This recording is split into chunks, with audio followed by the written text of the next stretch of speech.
نور الهدى.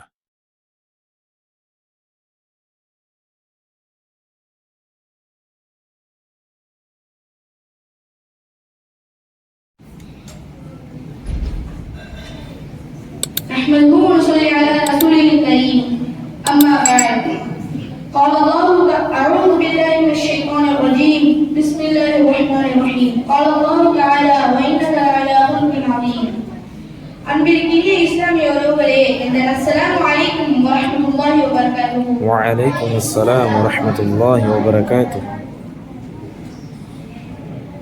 இஸ்லாம் கூறும் நல்லொழுக்கங்கள் என்ற தலைப்பிலே அல்லாஹ்வுடைய தூதர் ஸல்லல்லாஹு அலைஹி வஸல்லம் அவர்களும் நமக்கு பின்பற்ற கூறியிருக்கும் நல்ல ஒழுக்கங்களையும் பண்புகளையும் பற்றி நான் இங்கு பேச வந்துள்ளேன்.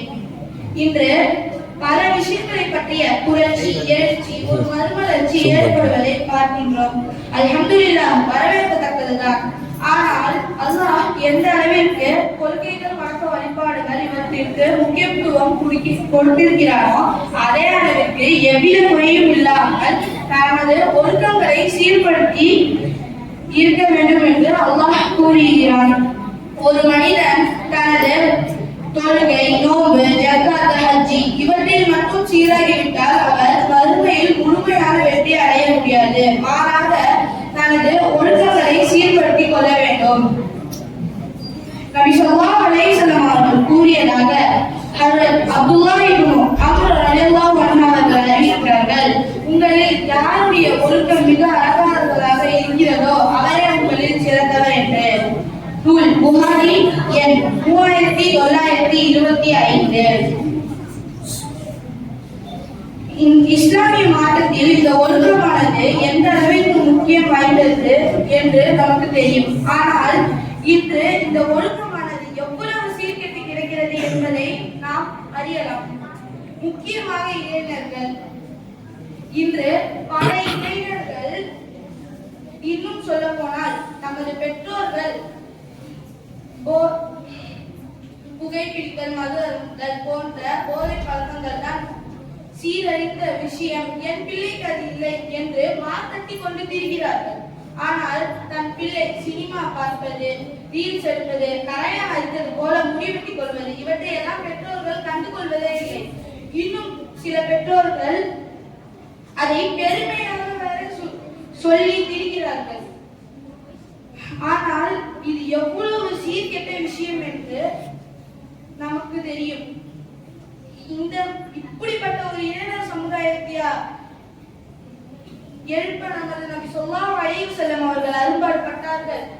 இல்லை, நமது நபி ஸல்லல்லாஹு அலைஹி வஸல்லம் அவர்கள் தமது வாழ்க்கை வழிமுறையில் பேண வேண்டிய சுன்னத்துக்களை சொல்லிவிட்டு தான் சென்று விட்டார்கள். காலையில் கண் விழித்ததிலிருந்து இரவு உறங்குவது வரை, ஒரு மனிதன் பிறந்ததிலிருந்து இறக்கும் வரை ஒழுக்கங்களை சீர்படுத்திக் கொள்ள வேண்டும் என்று நபி ஸல்லல்லாஹு அலைஹி வஸல்லம் அவர்கள் சொல்லிவிட்டு தான் சென்றார்கள். ஆனால் இன்று பல இளைஞர்கள் நடிகர்களின் தமது தலைவரையே விட்டுவிட்டு நடிகர்களை தலைவராக ஏற்றுக்கொண்டு அவர்களின் பாவனைகள் அவர்களை சுற்றி திரிகிறார்கள்.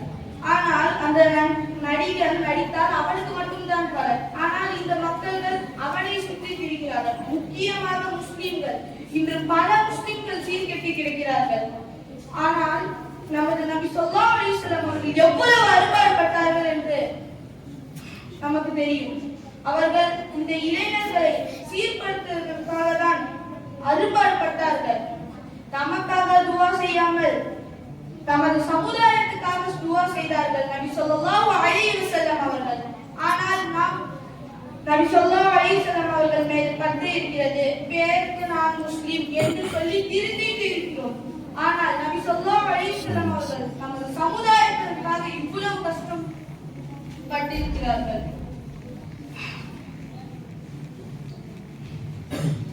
அதே போன்று இன்று பல முஸ்லிம் இளைஞர்கள் மார்க்க கல்வியை கற்று வருவதில்லை.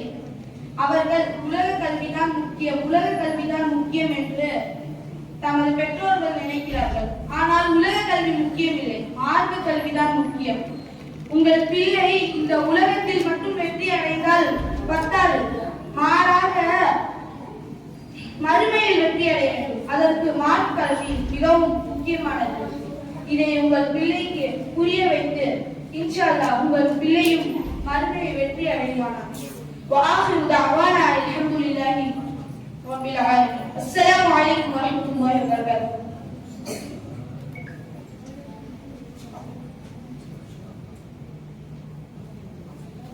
மாஷா அல்லாஹ், அல்ஹம்துலில்லாஹ். மிகவும் சிறப்பான முறையில் ஒழுக்கத்தை பற்றி பேசியிருக்கிறார். அடுத்தபடியாக ஒற்றுமையை பற்றி நமக்கு முன்னால் உரையாற்றுவதால் எம் முஹம்மது இஸ்மாயில் அவர்கள் நினைக்கிறேன். அஸ்ஸலாமு அலைக்கும் வரஹ்மத்துல்லாஹி வபரகாத்துஹு. وعليكم السلام ورحمة الله. கண்ணியத்திற்குரியவர்களே, நமது முஹம்மது நபி ஸல்லல்லாஹு அலைஹி வஸல்லம் அவர்கள் அந்த காலத்தில் அவர்கள் கூட்டம் ஒன்றா இரண்டா பல கோடி மக்கள் இருந்தார்கள். அவ்வளவு பல கோடி மக்களையும் ஒற்றுமையாக இருந்தார்கள். இப்போ மட்டும் என்ன, நீங்க சண்டை போட்டுட்டு இருக்கீங்க, அண்ணன் தம்பிக்குள்ள அக்கா தங்கச்சிக்குள்ள எல்லாரும் கூடயும் சண்டை போட்டுட்டு இருக்கீங்க. ஆனா அந்த காலத்து மக்கள் யாரு கூடயும் சண்டை போடாமல் ஒற்றுமையாக இருந்தார்கள். ஒரு உதாரணம் சொல்றேன் கேளுங்கள். முஹம்மது நபி ஸல்லல்லாஹு அலைஹி வஸல்லம் அவர்களும் சஹாபாக்களும் தொழுது முடித்த பிறகு வெளியே வருகிறார்கள். ஃபஜ்ர் தொழுது முடித்த பிறகு வெளியே வருகிறார்கள். சஹாபாக்கள் வெளியே வருகிறார்கள். வெளியே வந்து பார்த்தால் ஓநாய்கள் முற்றியின்றி போடுகிறது.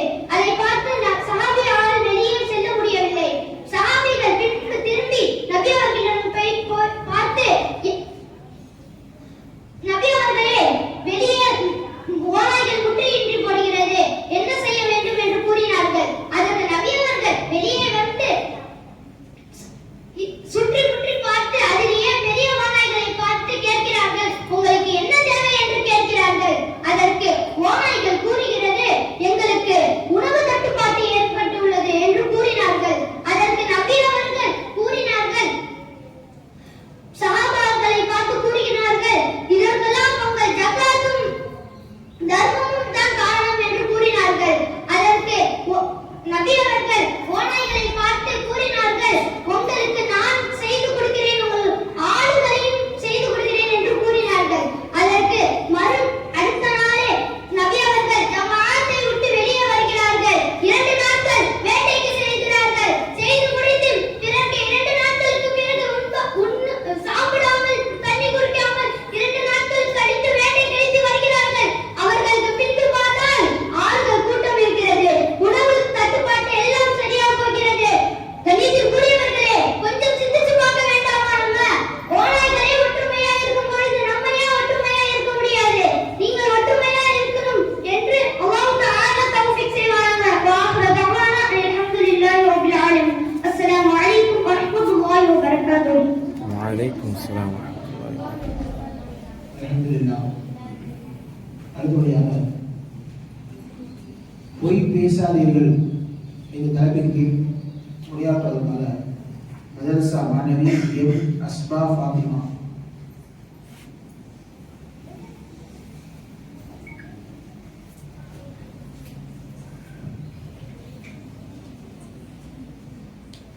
نحمده ونصلي على الكريم أما بعد.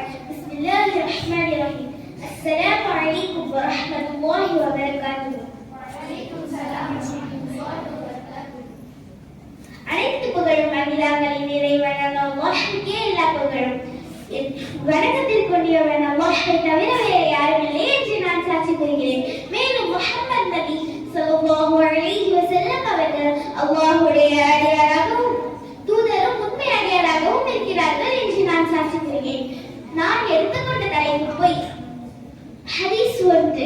நெருப்பு விளக்கை தின்பது போல் பொய் ஈமானை தின்றுவிடும் என்று நபிகளார் எச்சரிக்கை செய்துள்ளார். ஹதீஸ் 2. ஒரு பூமியிடம் எல்லா தீமைகளும் இருக்கலாம், ஆனால் அவனிடம் பொய்யும் நேர்மையும் இருக்கக்கூடாது. ஹதீஸ் 3. ஒருவர் உணவுப் பொருளை வெற்றுக் கொண்டிருக்கும் போது நபி ஸல்லல்லாஹு அலைஹி வஸல்லம் அவர்கள் சென்று, நீர் எப்படி விற்கிறீர் என்று கேட்க, அதற்கு நான் சரியாக விற்கிறேன் என்று பதில் கூறினார். அப்போது நபி ஸல்லல்லாஹு அலைஹி வஸல்லம் அவர்கள் வஹி மூலம் கையை ஒட்டி பார்க்கும் உணவுப் பொருட்கள் கையை ஒட்டி பார்க்கும்படி வஹி மூலம் அறிவிக்கப்பட்டது. உடனே தமது கையை அதில் ஒட்டி பார்க்கும் போது கை ஈரமாக இருந்தது. அதற்கு நபி ஸல்லல்லாஹு அலைஹி வஸல்லம் அவர்கள் கூறினார்கள், பிறருக்கு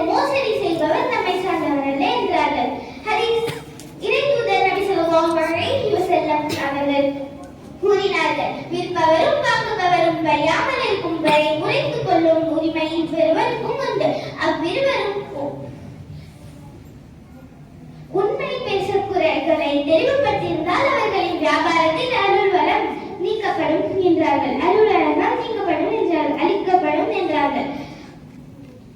குறைகளை மறைத்து போய் சொல்லியிருந்தால் அவர்களின் வியாபாரத்தில் உள்ளே பரக்கத் நீக்கப்படும் என்றார்கள். ஹதீஸ் 4. ஒரு நாள் நபி ஸல்லல்லாஹு அலைஹி வஸல்லம் அவர்கள் ஒரு வீட்டிற்கு விருந்துக்கு சென்றிருந்தார்கள். அப்பொழுது அந்த வீட்டு அம்மையர் வெளியில் உள்ளே தனது குழந்தையை இங்கே வா, உனக்கு கொஞ்சம் தருகிறேன் என்று அழைத்தார்கள். அப்போது நபி ஸல்லல்லாஹு அலைஹி வஸல்லம் அவர்கள் அவர்களிடம் சென்று, நீங்கள் என்ன தரப்போகிறீர் என்று அவர், நான் பெருத்த பழம் தரப்போகிறேன் என்றார்கள். அதற்கு நபி ஸல்லல்லாஹு அலைஹி வஸல்லம் அவர்கள் கூறினார்கள், நீங்கள் அப்படி செய்யாமல் விட்டால் உம்மீது ஒரு பொய்ப்பதிவு ஏற்படும் என்றார்கள். ஹதீஸ் 5. ஒரு முறை நபி ஸல்லல்லாஹு அலைஹி வஸல்லம் அவர்கள் பாலை கொண்டு வரப்பட்டது. அப்போது அவர்கள் எங்களிடம் பாலை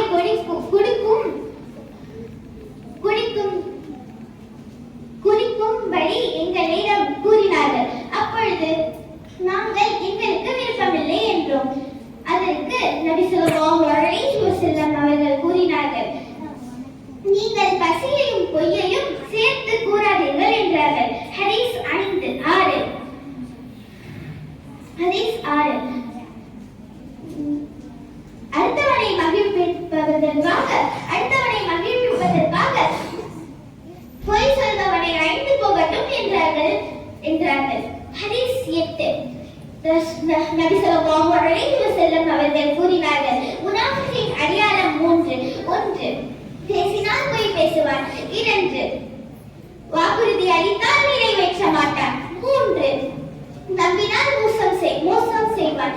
9வது ஹதீஸ், சத்தியம் வந்தது அசத்தியம் அழிந்தது, நிச்சயமாக அசத்தியம் அழிந்தே போகும். 10வது ஹதீஸ்,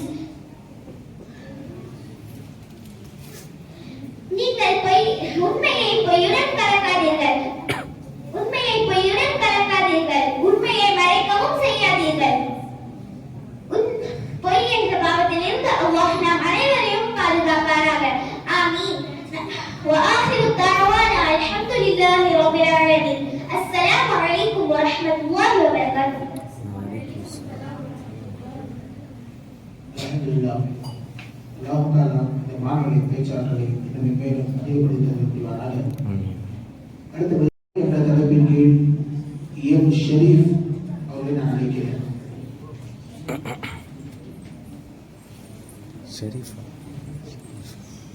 ஷரீஃபா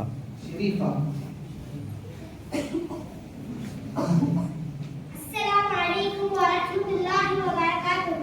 وعليكم السلام ورحمة الله وبركاته. الحمد لله نحمده ونصلي على رسول الكريم.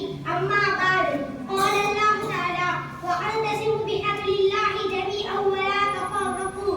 முஃமின்களே, நீங்கள் அல்லாஹ்வின் கயிற்றை பற்றி பிடித்துக் கொள்ளுங்கள். பிரித்து விட வேண்டாம். ஒரு கல்லை எடுத்து நாயை பார்த்து வீசினால் அது பயந்து ஓடிவிடும். அதே கல்லால் ஒரு தேடுக்கூட்டை நோக்கி வீசினால் தேடுகளுக்கு 4 அழைந்து ஓடிடும். பலம் வாய்ந்த நாயை விட பலம் கூடிய தேடுகள் நம்மை துரத்துவதற்கு காரணங்கள்.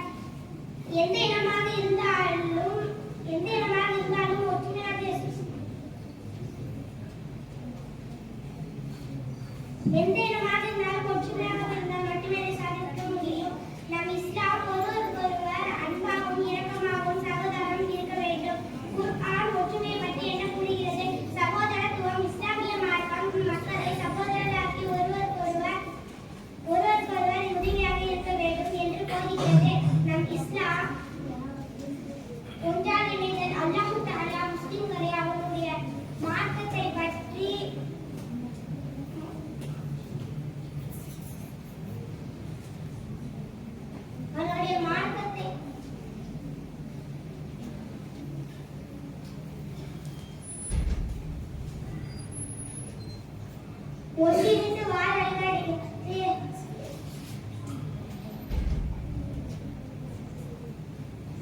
وآخر دعوانا أن الحمد لله رب العالمين.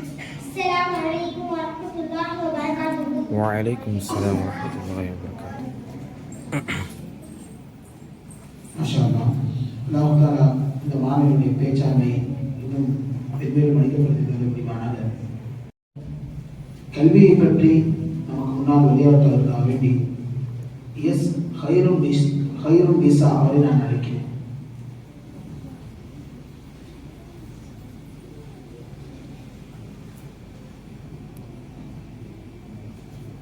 அஸ்ஸலாமு அலைக்கும் வரஹ்மத்துல்லாஹி வபரகாத்துஹு. وعليكم السلام ورحمة الله وبركاته. மார்க்க கல்வியை தேடுவதின் சிறப்பு. நஹ்மதுஹு வ ஸல்லி அலா ரசூலில் கரீம். அம்மா பஅத். அஊது பில்லாஹி மினஷ் ஷைத்தானிர் ரஜீம். பிஸ்மில்லாஹிர் ரஹ்மானிர் ரஹீம். நபி ஸல்லல்லாஹு அலைஹி வஸல்லம் அவர்கள் ஒரு மகத்தான ஹதீஸில் கூறினார்கள், இதன் ஆரம்பத்திலும் இறுதியிலும் கல்வியின் சிறப்பை தெளிவாக படுத்தியுள்ளார்கள். யார் மார்க்க கல்வியை தேடி ஒரு வழியில் செல்கிறாரோ சொர்க்கத்தை நோக்கி ஒரு வழியை அவர்களுக்கு அல்லாஹ் லேசாக்குகிறார். நிச்சயமாக மலக்குமார்கள் கல்வியை தேடுமானவருக்கு அவரின் செயலை பொருத்தி கொண்டதன் காரணத்தினால் தங்களது இயற்கையை தாழ்த்துகிறார்கள். நிச்சயமாக ஒரு மார்க்க அறிஞர்களுக்காகவே வானவர்களிலும் பூமியிலும் உள்ளவர்கள் மேலும் தண்ணீரில் உள்ள மீன்களும் கூட பாவ மன்னிப்பு தேடுகின்றன. ஒரு வணக்கசாலியை விட ஒரு மார்க்க அறிஞர்களுக்கு இருக்கும் சிறப்பை போன்றதாகும். நிச்சயமாக மார்க்க அறிஞர்கள் நபிமார்களின் வாரிசுகளாவர். மேலும் நபிமார்கள் தங்க காசுகளையோ வெள்ளி காசுகளையோ விட்டு சென்றதெல்லாம் மார்க்க கல்வியே ஆகும். எனவே அதை மார்க்க கல்வியை எடுத்துக்கொண்டவர் பெரும் நற்பங்கை எடுத்துக்கொண்டவர் ஆவார். எனது நபி ஸல்லல்லாஹு அலைஹி வஸல்லம் அவர்கள் கூறுகின்றார்கள், கல்வியை தேடும் பொழுதும் அதை பெறுகின்ற பொழுதும் உள்ள சிறப்பை நபி ஸல்லல்லாஹு அலைஹி வஸல்லம் அவர்கள் கூறுகின்றார்கள். யார் ஒரு வழியில் செல்கிறாரோ, யார் தனது வீட்டையும் குடும்பத்தாரையும் சௌபாகியத்தையும் விட்டு செல்கிறாரோ. அஸ்ஸலாமு அலைக்கும் வரஹ்மத்துல்லாஹி வபரகாத்துஹு. அல்ஹம்துலில்லாஹ். அடுத்தபடியாக ஒழுக்கம் என்ற தலைப்பின் கீழ் நமக்கு முன் உரையாற்றுவதற்காக மிஸ் பாரிஷா பேகம் அப்படின்னு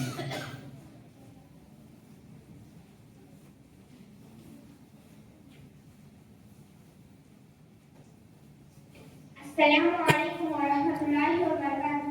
وعليكم السلام ورحمة الله وبركاته. نحمده ونصلي على رسوله الكريم. أما بعد. எல்லா புகழும் அல்லாஹ் ஒருவனுக்கே உரித்தாகட்டுமாக. நான் எடுத்துக்கொண்ட தலைப்பு ஒழுக்கம். இஸ்லாம் என்னும் பரிபூர்ண மார்க்கத்தை நமக்கு வழங்கிய இறைவனுக்கே புகழ் அளிக்க முடியாது. பெண்கள் பேண வேண்டிய பல்வேறு ஒழுக்கங்களை மார்க்கம் நமக்கு கற்றுத் தருகிறது. அவற்றில் சிலவற்றை தற்போது காண்போம். அல்லாஹ்வின் தூதர் ஸல்லல்லாஹு அலைஹி வஸல்லம் அவர்கள் கூறுகிறார்கள், இரு பிரிவினர்கள் நரகவாசிகளில் அடங்குவார். அந்த இரு பிரிவினர்களையும் நான் பார்த்ததில்லை. முதலாவது பிரிவினர் யாரெனில், மக்களில் சிலர் பசுமாட்டின் வாளி போன்ற நீட்ட சாட்டைகளை தம்மிடம் வைத்துக் கொண்டு மக்களை அடித்து இம்சிப்பார்கள். இரண்டாவது பிரிவினர் யாரெனில், மெல்லிய உடை அணிந்து தம் தோள்களை சாய்த்து கர்வத்துடன் அந்நிய ஆடவர்களின் கவனத்தை தன்பால் ஈர்க்கக்கூடிய பெண்கள் ஆவார். அவர்களது தலை, முடி நீண்ட ஒட்டகங்களின் இப்பக்கம் சாயக்கூடிய திமில்களை போன்றிருக்கும். அவர்கள் சொர்க்கத்தில் நுழைய மாட்டார்கள். ஏன் சொர்க்கத்தின் வாடையை கூட நுகர மாட்டார்கள். சொர்க்கத்தின் நறுமணமே இவ்வளவு பயண தொலைவில் இருந்து வீசிக்கொண்டிருக்கும். அல்லாஹ்வின் தூதர் ஸல்லல்லாஹு அலைஹி வஸல்லம் அவர்கள் பள்ளியில் தங்கி இஹ்திகாஃப் இருந்தார்கள். ஒரு இரவில் அவர்களை சந்திப்பதற்காக அவர்களிடம் நான் சென்றேன்.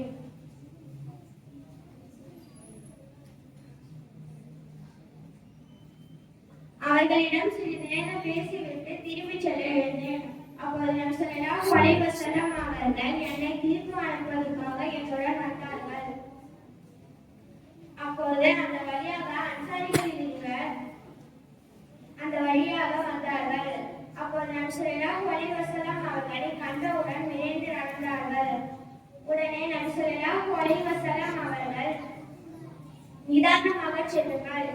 சொன்னார்கள். இவர் என் மனைவி சஹ்பியா என்று சொன்னார்கள். நபி ஸல்லல்லாஹு அலைஹி வஸல்லம் அவர்கள், ஷைத்தான் இரத்த நாளங்களில் கூட ஓடுகிறான். அவன் உங்கள் உள்ளங்களில் தீய எண்ணம் எதையேனும் போட்டுவிடுவான், அல்லது உங்கள் உள்ளங்களில் சந்தேகம் எதையாவது அவன் போட்டுவிடுவான் என்று நான் அஞ்சினேன் என்று சொன்னார்கள். நபி ஸல்லல்லாஹு அலைஹி அல்லாஹ் தஆலா திருக்குர்ஆனில் கூறுகிறான், மனிதனை பற்றி நினைவூட்டுவதாக தமது குடும்பத்தினரை விட்டு கிழக்கு திசையில் உள்ள அவர் தனித்திருந்தார். அவர்களை விட்டும் ஒரு திரையை அவர் போட்டுக் கொண்டார். அவர்களிடம் தமது ரூஹை அனுப்பினோம். அவர் முழுமையாக மனிதராக அவருக்கு தோற்றமளித்தது. நீர் எச்சமுடைய மனிதராக இருந்தால் உம்மை விட்டு மரபற்ற அவ்வளவனிடம் நான் பாதுகாப்பு தேடுகிறேன் என்று சொன்னார்கள். அல்லாஹ் நாம் எல்லாரையும் ஒழுக்கத்தோடு வாழ வைப்பானாக. ஆமீன். வாஹிர் தவானா அனில் ரஹ்மத்துல்லாஹி அலைஹி. அஸ்ஸலாமு அலைக்கும் வரஹ்மத்துல்லாஹி வபரகாத்துஹு. அல்ஹம்துலில்லாஹ். அடுத்தபடியாக சுன்னத்தை பேணுதல் என்ற தலைப்பின் கீழ் நமக்கு முன் உரையாற்றுவதற்காக மதரசா மாணவி எம் ரிதுவானா அவர்களை நான் அழைக்கிறேன். அஸ்ஸலாமு அலைக்கும் வரஹ்மத்துல்லாஹி வபரகாத்துஹு. பிஸ்மில்லாஹிர் ரஹ்மானிர் ரஹீம். அல்ஹம்துலில்லாஹி நஹ்மதுஹு வ நுஸல்லி அலா ரசூலில் கரீம். அம்மா பஅத். வகால அல்லாஹு குல் இன் குன்தும் துஹிப்பூனல்லாஹ ஃபத்தபிஊனி யுஹ்பிக்குமுல்லாஹு ويغفر لكم ذنوبكم.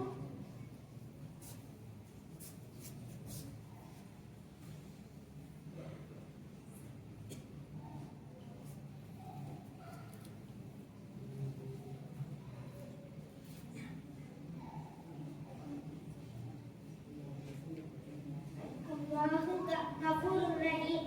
நீங்கள் குர்ஆனில் அல்லாஹ் கூறுகிறார், நீங்கள் அல்லாஹ்வை நேசித்தீர்களா? ஏனெனில் என்னை பின்பற்றுங்கள், அல்லாஹ் உங்களை நேசிப்பான் என்று நபி ஸல்லல்லாஹு அலைஹி வஸல்லம் அவர்கள் கூறினார்கள்.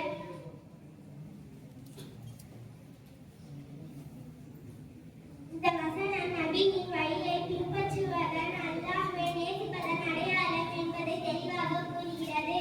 சுன்னா என்பது நபி ஸல்லல்லாஹு அலைஹி வஸல்லம் அவர்கள் சொன்னதையும் அவர்கள் செய்ததையும் அவர்களின் நேரடி அனுமதியுடன் நடந்த செயல்களையும் குறிக்கும். இது ஒவ்வொரு முஸ்லிமும் பின்பற்ற வேண்டியவை. நாம் பின்பற்ற வேண்டிய சில முக்கிய சுன்னத்துகள்: ஒழுக்கமிக்க பேச்சு, உணவில் மிதமான நசிஹா, உண்மையான அறிவுரை வழங்குதல், ஏழை எளியோரிடம் கருணை, அழகான சிரிப்பு, தூய்மை மற்றும் ஒழுக்கம், தினமும் துஆ செய்வது. முஹம்மது நபி ஸல்லல்லாஹு அலைஹி வஸல்லம்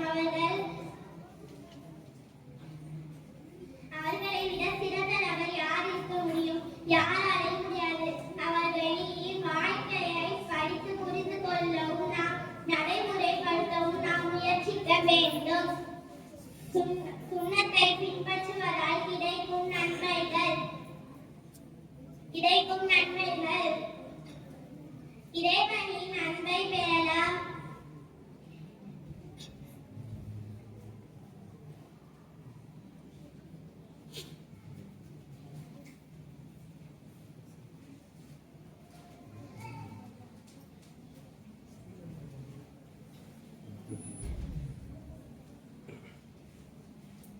السلام عليكم ورحمة الله وبركاته. وعليكم السلام. அல்ஹம்துலில்லாஹ். அல்லாஹ் தஆலா இந்த மாணவியுடைய பேச்சாற்றலை நீங்கள் மேலும் கொள்கிறாங்க. அடுத்தபடியாக பொய் சொல்லாதீர்கள் என்ற தலைப்பின் கீழ் நமக்கு முன் உரையாற்றுவதற்காக வேண்டி எம் முஹம்மது நபீஸ் அவரை நான் அழைக்கிறேன்.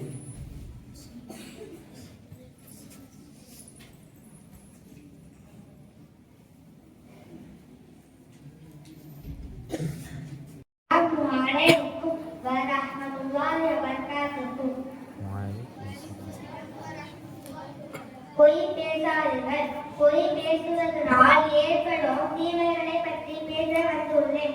நிச்சயமாக எல்லா புகழும் அல்லாஹ்வுக்கே. நாம் அவனை புகழ்கிறோம், அவனிடம் உதவி தேடுகிறோம். அவன் யாரை நேர்வழி செலுத்துகிறானோ அவர் வழிகெடுப்பவர் யாரும் இல்லை. அவன் யாரை வழிகெடுப்பானோ அவர் நேர்வழி செலுத்துவர் யாரும் இல்லை. பேச்சுகளில் மிக சிறந்தது முகமது நபி பேச்சுகளில் மிக சிறந்தது அல்லாஹ்வுடைய வேதமாகும். வழிமுறைகளில் மிக சிறந்தது முகமது நபி ஸல்லல்லாஹு அலைஹி வஸல்லம் அவர்களின் வழிமுறையாகும். மனிதர்களின் அடையாளம் 3. 1. பேசினால் பொய் பேசுவான். 2. நம்பினால் மோசடி செய்வான். 3. வாக்களித்தால் வாதம் செய்வான். அவன் நோன்பு நோட்டாலும் தொழுகை தொழுதாலும் தன்னை ஒரு முஸ்லிம் என்று காட்டிக் கொண்டாலும்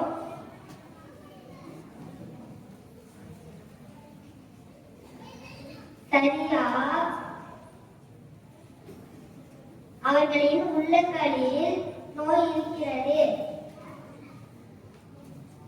அல்லாஹ் அவர்களின் நோயை அறிவாகி விட்டான்.